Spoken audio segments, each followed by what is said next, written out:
ಮಿಸ್ಟರ್ನ ಪ್ರಶಿಕ್ಷಣಾರ್ಥಿಗಳನ್ನ ಸ್ವಾಗತ ಬಯಸುತ್ತಾ ನಮ್ದು ಪ್ರಾಚೀನ ಇತಿಹಾಸದ ಸ್ಕೂಲು. ಪ್ರಾಚೀನ ಇತಿಹಾಸ ಅಂದ್ರೆ ಪ್ರಾಚೀನ ಇತಿಹಾಸ ಹೆಂಗಪ್ಪ ಅಂದ್ರ ಒಬ್ಬ ವಿದ್ಯಾರ್ಥಿ ಗುರುಕುಲಕ್ಕೆ ಹೆಂಗ್ ಕಲಿಯಾಕ್ ಹೋಗ್ತಿದ್ನಪ್ಪ ಅಂದ್ರೆ ಒಬ್ಬ ವಿದ್ಯಾರ್ಥಿ ಗುರುಕುಲ ಕಲಿಯಾಕ್ ಹೋಗ್ತಾನ. ಏನಂತ ಕಲಿಯಾಕ್ ಹೋಗ್ತಾನಪ್ಪ ಅಂದ್ರೆ ಗುರುಗಳೇ ನನಗೆ ವಿದ್ಯೆಯನ್ನ ಕಲಿಸಿ ಕೊಡಿ ಅಂತೇಳಿ ಗುರುಗಳಲ್ಲಿ ಹೋದಾಗ ಗುರುಗಳ ಹೇಳ್ತಾರ ಒಂದು ಒದರಿ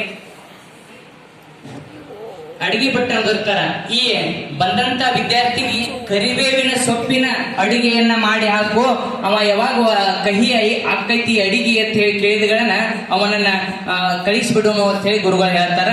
ಕಲಿತನ ಸಂಪೂರ್ಣ ವಿದ್ಯೆಯನ್ನ ಕಲಿತನ ಕಲ್ತ್ಗಳನ್ನ ಅವಾಗ ಯಾಕೋ ಊಟದೊಳಗ ಕವಿ ಅಂತ ಆಗ್ತೈತಿ ಅಂತ ಹೇಳಿ ಅಡಿಗೆ ಭಟ್ಟನ ಬಲ್ಲಿ ಹೇಳಿದಾಗ ಅವಾಗ ಗುರುಗಳನ್ನ ಓದರ್ ಹೇಳ್ತಾರ, ಆಯ್ತಪ್ಪ ನಿನಗೆ ಬಿಲ್ವಿದ್ಯೆ ನೀ ಕಲ್ತಿದ್ದು ಸಾಕು, ಯಾಕಂದ್ರೆ ಕಲ್ತಿದ್ದು ಇಲ್ಲಿಗೆ ಸಾಕು, ಯಾಕಂದ್ರೆ ನೀನು ಈಸ್ತೀನಿ ಅಂತ ವಿದ್ಯೆಯ ಕಡೆ ಆಸಕ್ತಿ ಇತ್ತ, ಅದಕ್ಕೆ ವಿದ್ಯೆ ಕಡೆ ನೀ ಜ್ಞಾನವನ್ನು ವಹಿಸಿದ್ದಿ, ಈಗ ಅಡಿಗೆ ಕಡೆ ಬಂದಿನಿ, ಆದ ಕಾರಣದಿಂದ ನಿನಗೆ ವಿದ್ಯೆ ಸಾಕು ಹೋಗಪ್ಪ ಅಂತ ಹೇಳಿ ಗುರುಗಳು ಕಳಿಸ್ಬಿಟ್ರತ್ತ.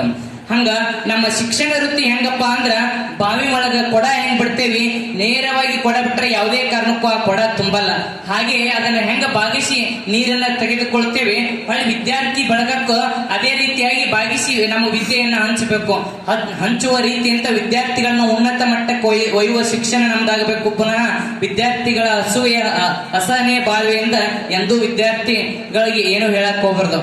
ಹಾಗೆ ಈ ಶಿಕ್ಷಣ ಮಹಾವಿದ್ಯಾಲಯ ಅತ್ಯುತ್ತಮವಾಗೈತಿ. ಎಲ್ಲಾ ವಿದ್ಯಾರ್ಥಿಗಳು ಸಹಕರಿಸ್ತಾರೆ, ಎಲ್ಲಾ ಶಿಕ್ಷಕರು ಸಹಕರಿಸ್ತಾರೆ. ಆದ್ದರಿಂದ ತಾವೆಲ್ಲರೂ ಅತ್ಯುತ್ತಮ ಶಿಕ್ಷಕರಾಗಿ ಹೊರಹೊಮ್ಮಬೇಕಂತ ಹೇಳಿ ನನ್ನ ಎರಡು ಭಾಷೆ ಮುಗಿಸ್ತಾ ಇದ್ದಾರೆ.